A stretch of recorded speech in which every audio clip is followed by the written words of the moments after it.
আমার নবীকে যদি কষ্ট দে, আমার নবীকে যদি আঘাত দে, কাল হাসরের ময়দানে আমি তালহা আল্লাহর দরবারে আসামি হয়ে যাব। তালহা যখন রাত্রিবেলা ইন্তেকাল করলেন, তালহার বাবা তালহাকে জানাজা দিয়া দাফন করাইলেন। তালহার বাবা চলে গেলেন মসজিদে নববীর মধ্যে নামাজ পড়ার জন্য। মায়ার নবী ডাক দিয়ে বলেন, ও আমার সাহাবী, আমার তালহার কি অবস্থা, কি খবর? তালহার বাবা ডাক দিয়ে বলেন, নবী গো, আপনার তালহা তো ইন্তেকাল করছে, আপনার তালহা ইন্তেকাল করছে গো নবী। নবী ডাকতে বলেন, ও আমার সাহাবী, তুমি আমাকে কেন খবর দাও নাই? আমি তো তোমাকে ওসিয়ত করেছিলাম। তালহার বাবা ডাকতে বলেন, নবী গো,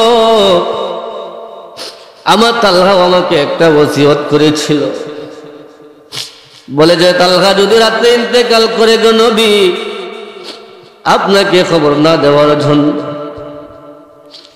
আপনাকে খবর দিলেন, আপনি নবী একটা সেকেন্ডের জন্য বসে থাকতে পারবেন না গো নবী, আপনি তালহাকে দেখার জন্য চলে আসবেন। রাস্তা চতুর্দিকে বেঈমান মুশরিকদের বাড়ি গো নবী, যদি আপনি তালহা জানাজা পড়ার জন্য আসেন, বেঈমান মুশরিকরা যদি আপনাকে আঘাত করে, আপনাকে যদি মারে গো নবী, তাহলে ওই তালহা আল্লাহর আদালতে আসামি হয়ে যায়। তালহা চায় আপনার ভালোবাসা, তালহার ভালোবাসা কিয়ামত পর্যন্ত থাকতে চায়। আল্লাহু আকবার।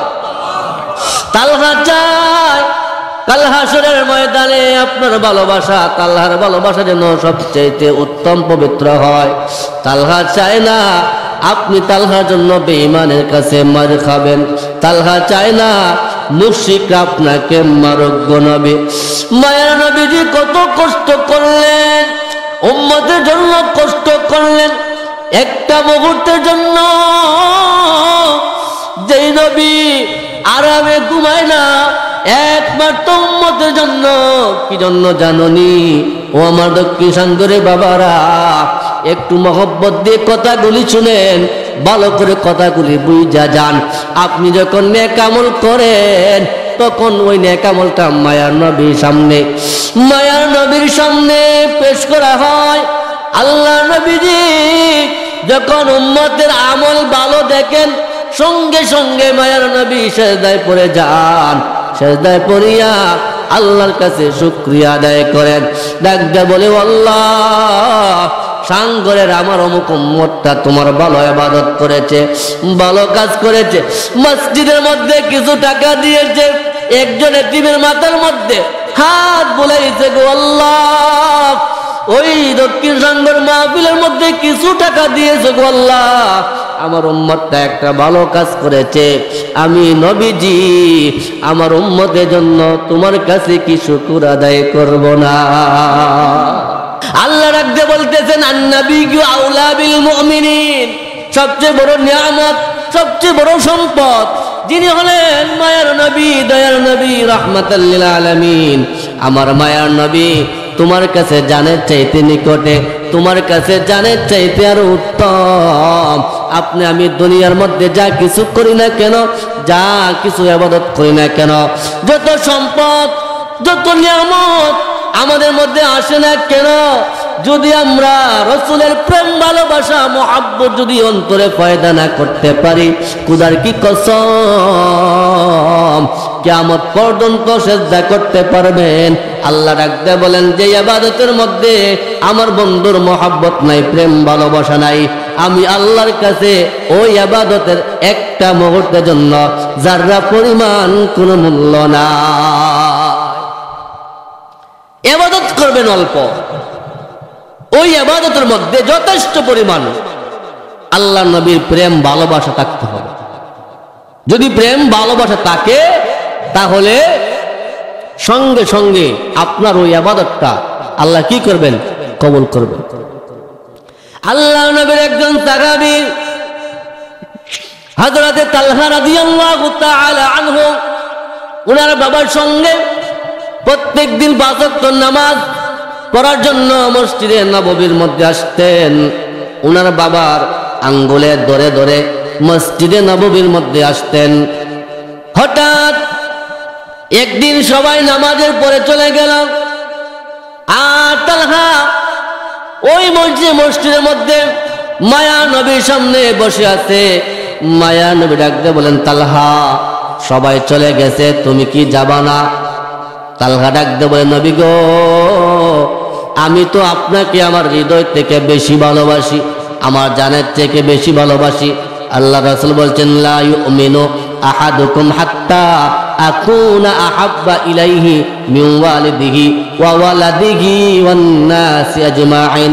আল্লাহ নবী ডাকতে বলেন, ও উম্মত, তোমরা ততক্ষণ পর্যন্ত পরিপূর্ণ মুমিন মুসলমান হওয়া সম্ভব না ততক্ষণ পর্যন্ত তোমাদের বাবা, তোমাদের মা, তোমাদের সন্তান, তোমাদের সন্ততি, তোমাদের স্ত্রী, এমনকি তোমার জানের চাইতে আমি রাহমাতাল লিল আলামিনকে বেশি ভালো না বাসবা ততক্ষণ পর্যন্ত তোমরা মুমিনে মুকাম্মেল হওয়া সম্ভব না।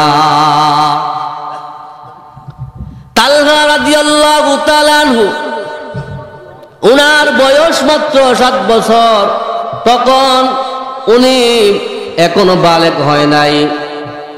রাসূলুল্লাহর সামনে বসা, ডাকতে বলতেছে, নবী গো, আমার হৃদয়ের চাইতে আপনাকে বেশি ভালোবাসি। আল্লাহর নবী ডাকতে বলেন, তালহা তুমি শুধু আমাকে একা ভালোবাসো তাই নয়, আমি মায়ার নবীও তুমি তালহাকে ভালোবাসি। ওই তালহাকে বলেন, তালহা তুমি আমি নবীকে একা মুহাব্বত করো তাই নয়, আমি মায়ার নবীও তোমাকে আমার চাইতে বেশি মুহাব্বত করি। এই কথা শোনার পর সাহাবায়ে কেরাম ওই তালহাকেও মুহাব্বত করতে শুরু করলেন। বলতেছে, মায়ার নবীজি যেই তালহাকে মুহাব্বত করে ভালোবাসে, আমরা কি ওই তালহাকে ভালোবাসবো না? তালহা যায় না, ওই জায়গার মধ্যে বসে আছে। মায়ার নবী ডাকতে বলেন, তালহা রে, তুমি কেন যাও না? সবাই তো চলে গেছে। নবী ডাকতে বলেন, ও তালহা, তোমার বাবা কোথায়? ওই দেখেন যাইতেছে, ওই দেখেন যাইতেছে। বাবা যায়, তুমি যাও না কেন? তালহা ডাকতে বলেন, ও গো মায়ার নবী, ও দয়ার নবী, আমি যাব, যাওয়ার আগে আমাকে আপনি একটা আদেশ করেন, যে কোনো একটা আদেশ করেন। আমি চাই আপনার আদেশটা মাইনা আমি বাড়িতে যাই। সুবহানাল্লাহ। আল্লাহ নবী ডাকতে বলেন, ও তালহা, তালহা রে, আমি তোমাকে আদেশ করব, একটা আদেশ করব, তুমি পালন করতে পারবা কিনা? তালহা ডাকতে বলেন, নবী গো, একবার আদেশ কইরা দেখেন আমি তালহা পারি কিনা। নবী ডাকতে বলেন, তালহা তোমার বাবার গর্দানটা 2 টুকরা করে দাও। সুবহানাল্লাহ। তোমার বাবার গর্দানটা 2 টুকরা করে দাও। তালহা কি করলেন? তরবারি টান দিলেন, দৌড়াইয়া যায় বাবার কল্লা 2 টুকরা করার জন্য। একটু ঈমান থাকলে ঈমানি আওয়াজ দিয়ে বলেন, আদেশটা কার? তালহা রাদিয়াল্লাহু তাআলা আনহু চলে গেলেন বাবার কল্লা আলাদা করার জন্য। বাবা কল্লা আলাদা হবে সেদিকে চিন্তা করেন নাই, একটা চিন্তা তার মাথার মধ্যে আদেশ করছেন, মায়ার নবী, আমি তালহা তো আমার জীবনের চাইতে নবীকে বেশি মহব্বত করি, বেশি ভালোবাসি। আমার নবী আমাকে যেহেতু আদেশ করেছেন, আমি আমার মায়ার নবীর আদেশ অবশ্যই পালন করতে হবে।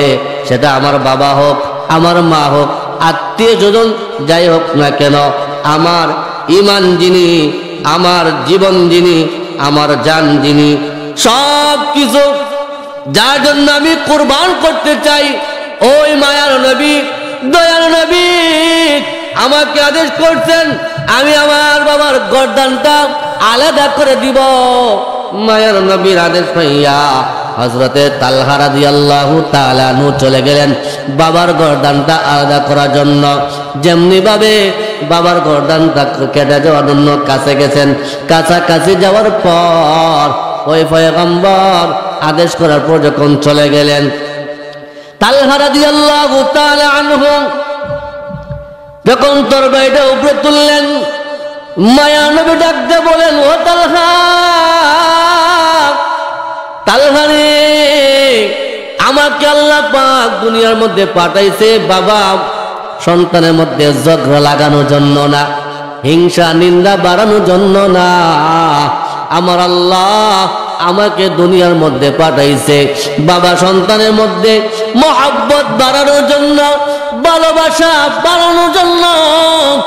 মায়ার নবী ডাক দিয়ে বলেন, ও তালহা, আমি তোমাকে মজা করে এমনি এমনি বলেছি, আমি দেখতে চাইছিলাম তুমি তালহা তোমার বাবাকে বেশি ভালোবাসো নাকি আমি মায়ার নবীকে বেশি ভালোবাসো। আওয়াজে বলুন সুবহানাল্লাহ। এমনি অবস্থায় একদিন তালহা রাদিয়াল্লাহু তাআলা আনহু, ভালোবাসা কাকে বলে বুঝেন? যদি মনোযোগ না দেন ভালোবাসা কাকে বলে বুঝবেন না। ভালোবাসা বুঝতে গেলে পুরাপুরি আলোচনা মন দিয়ে শুনতে হবে। এলোমেলো যদি শুনেন ওয়াজ কিন্তু বুঝবেন না। আমার আলোচনার বিষয় ছিল রাসূলের প্রেম ভালোবাসা। এখন দেখতে হবে সাহাবীরা কিভাবে রাসূলকে ভালোবেসেছিল। এই জন্য বলেছি, তালহা একদিন হঠাৎ অনেক অসুস্থ হয়ে পড়ছেন। তালহার বাবা নামাজের মধ্যে আসছেন, নবী ডাক দিয়ে বলেন, ও আমার সাহাবী, আমার তালহা কোথায়? আমার তালহা কোথায়? কতটুকু ভালোবাসলে খোঁজখবর নেন। মাত্র 7 বছর বাচ্চা তালহা, মাত্র 7 বছর বাচ্চা, তখন উনি বালেক হয় নাই। নবীজির কাছে কতটুকু প্রিয় ছিল, যেই তালহা নামাজে না আসলে নবীজি নিজেই খোঁজখবর নিতেন তালহা কোথায় আছে। ডাক দিয়ে বলতেছেন, ও আমার সাহাবী, আমার তালহা কোথায়? আজকে অনেক দিন হয়ে গেল আমার তালহা তো মসজিদে নামাজের জন্য আসে নাই। তালহা বাবা ডাক দিয়ে বলে, নবী গো, ও মায়ের নবী, আপনার তালহা অসুস্থ। নবীজি এলান দিলেন, ও আমার সাহাবী, সবাইকে আমি দাওয়াত দিলাম, আমার তালহা অনেক অসুস্থ, নামাজের পরে যাব আমার তালহাকে দেখার জন্য। মসজিদে নববী থেকে তালহার বাড়ি 3 কিলোমিটার দূরত্ব। মায়ার নবী নামাজ শেষ করলেন, তালহাকে দেখার জন্য গেলেন। মায়ার নবী তালহার মুখের মধ্যে হাত বুলায়, মাথার মধ্যে হাত বুলায়। মায়ার নবীজি 2টা ঠোঁট মুবারক দিয়ে তালহার চেহারার মধ্যে চুমুকায় আর জিগা, তালহা রে, তোমার কেমন লাগে রে তালহা? ও তালহা, এখন তোমার কেমন লাগে রে তালহা? তালহা ডাক দিয়ে বলে, নবী গো, ও মায়ের নবী, এখন আমার বড় শান্তি লাগতেছে, বড় কষ্ট লাগে গো নবী। আল্লাহর নবীজি বলেন, তালহা চিন্তা করো না, চিন্তা করো না রে তালহা।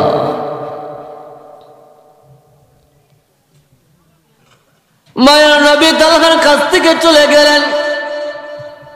তালহার বাবার কাছে গিয়ে বলতেছেন, ও আমার সাহাবী, তোমার কাছে আমি একটা ওসিয়ত করি। ওসিয়তটা হলো, আমার তালহা যদি ইন্তেকাল করে গো, সবার আগে আমি নবীকে খোঁজ খবর দিবা। কি জন্য? আমি চাই আমি তালহার জানাজার ইমামতি করব, আমি তালহাকে দাফন করব, আমি তালহাকে কবরে নামাইব, মাটি দিব। মায়ার নবী চলে গেলেন। তালহা ডাক দিয়ে বলে, বাবা গো, আমার নবী কি বলে গেছেন? তালহার বাবা ডাক দিয়ে বলে, তালহা, আমার নবী বলেছেন তোমার যদি ইন্তেকাল হয় নবীকে খোঁজ খবর দেওয়ার। নবীকে খোঁজ খবর দেওয়ার জন্য নবী বলে গেছে। তালহায় বুঝে ফেলছে আমি আর বাঁচব না। মায়ার নবী যেহেতু বলছেন আমার ইন্তেকাল হলে নবীজি আসবে, আমার মনে হয় আমি আর বাঁচব না। কিছুদিন যাইতে না যাইতে তালহা ইন্তেকাল করার এক মুহূর্তে তালহার বাবাকে বলেছে, বাবা গো, আমার নবীজি বলছেন আমি যদি ইন্তেকাল করি নবীকে খোঁজ খবর দেওয়ার জন্য নবী আমার জানাজার ইমামতি করবেন, আমাকে দাফন করবে। নবী আমার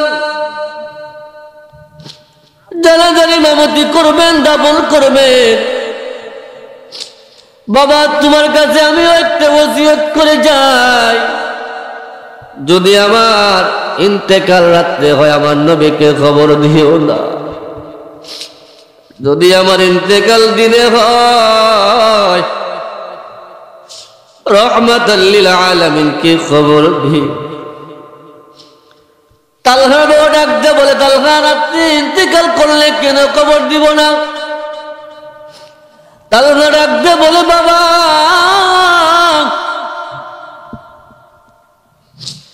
মদিনা থেকে আমার বাড়ি 3 কিলোমিটার দূরত্ব, রাস্তার মধ্যে চতুর্দিকে বেঈমান মুশরিকদের বাড়ি। রাত্রে যদি আমার নবী জানাজা পড়ার জন্য আসে বেঈমান মুশরিকরা আমার নবীকে মারতে পারে, কষ্ট দিতে পারে। আমার নবীকে যদি কষ্ট দেয়, আমার নবীকে যদি আঘাত দেয়, কাল হাসরের ময়দানে আমি তালহা আল্লাহ দরবারে আসামি হয়ে যাব। তালহা যখন রাত্রিবেলা ইন্তেকাল করলেন, তালহার বাবা তালহাকে জানাজা দিয়া দাফন করাইলেন। তালহার বাবা চলে গেলেন মসজিদে নববীর মধ্যে নামাজ পড়ার জন্য। মায়ার নবী ডাক দিয়ে বলেন, ও আমার সাহাবী, আমার তালহার কি অবস্থা, কি খবর? তালহার বাবা ডাক দিয়ে বলেন, নবী গো, আপনার তালহা তো ইন্তেকাল করেছে, আপনার তালহা ইন্তেকাল করেছে গো নবী। নবী ডাক দিয়ে বলেন, ও আমার সাহাবী, তুমি আমাকে কেন খবর দাও নাই? আমি তো তোমাকে ওসিয়ত করেছিলাম। তালহার বাবা ডাক দিয়ে বলেন, নবী গো, আমার তালহা আমাকে একটা ওসিয়ত করেছিল, বলে যে তালহা যদি রাতে ইন্তেকাল করে গো নবী আপনাকে খবর না দেওয়ার জন্য। আপনাকে খবর দিলেন, আপনি নবী একটা সেকেন্ডের জন্য বসে থাকতে পারবেন না গো নবী, আপনি তালহাকে দেখার জন্য চলে আসবে। রাস্তা চতুর্দিকে বেঈমান মুশরিকদের বাড়ি গো নবী, যদি আপনি তালহা জানাজা পড়ার জন্য আসেন, বেঈমান মুশরিকরা যদি আপনাকে আঘাত করে, আপনাকে যদি মারে গো নবী, তাহলে ওই তালহা আল্লাহর আদালতে আসামি হয়ে যায়। তালহা চায় আপনার ভালোবাসা, তালহার ভালোবাসা কিয়ামত পর্যন্ত থাকতে চায়। আল্লাহু আকবার।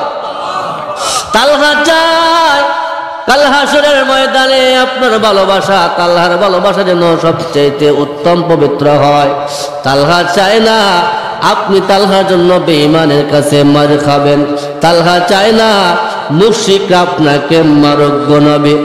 মায়ের নবীজি কত কষ্ট করলেন, উম্মতের জন্য কষ্ট করলেন। একটা মুহূর্তের জন্য যেই নবী আরামে ঘুমায় না, একমাত্র উম্মতের জন্য। কি জন্য জাননি? ও আমার দক্ষিণ সান্দরে বাবারা, একটু মহব্বত দিয়ে কথাগুলি শুনেন, ভালো করে কথাগুলি বুঝা যান। আপনি যখন নেক আমল করেন, তখন ওই নেক আমলটা মায়ার নবীর সামনে, মায়ার নবীর সামনে পেশ করা হয়।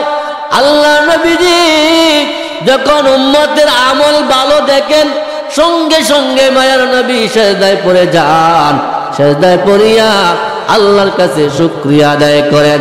ডাকতে বলে, আল্লাহ সাঙ্গরের আমার অমুক উম্মতটা তোমার ভালো ইবাদত করেছে, ভালো কাজ করেছে, মসজিদের মধ্যে কিছু টাকা দিয়েছে, একজন এতিমের মাথার মধ্যে হাত বুলাইছে গো আল্লাহ, ওই দক্ষিণ সাঙ্গর মাহফিলের মধ্যে কিছু টাকা দিয়েছে গো আল্লাহ, আমার উম্মতটা একটা ভালো কাজ করেছে, আমি নবীজি আমার উম্মতের জন্য তোমার কাছে কি শুকর আদায় করব না?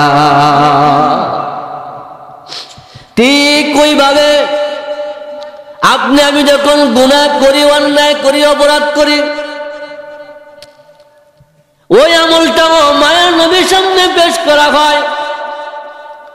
আর নবী যখন দেখেন উম্মতের আমল বেশি ভালো না, উম্মত ওই আমার উম্মত আরেকজন দুর্বল উম্মত উপর জুলুম করেছে, ভাই ভাইয়ের সম্পদ মেরে খেয়েছে, ভাই বোনের সম্পদ মেরে দিচ্ছে, ওই গুনাহগুলি নামাজ পড়ে নাই, সুদ ঘুষ খাইছে, ওই গুনাহগুলি যখন আমি রাহমাতাল লিল আলামিনের সামনে চলে আসছে, আমি নবীজি সহ্য করতে পারি না গো, সহ্য করতে পারি না।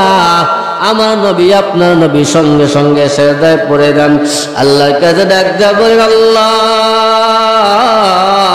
আমার দক্ষিণ সাঙ্গরের আমার উম্মতটা না বুঝে গুনাহ করেছে গো আল্লাহ।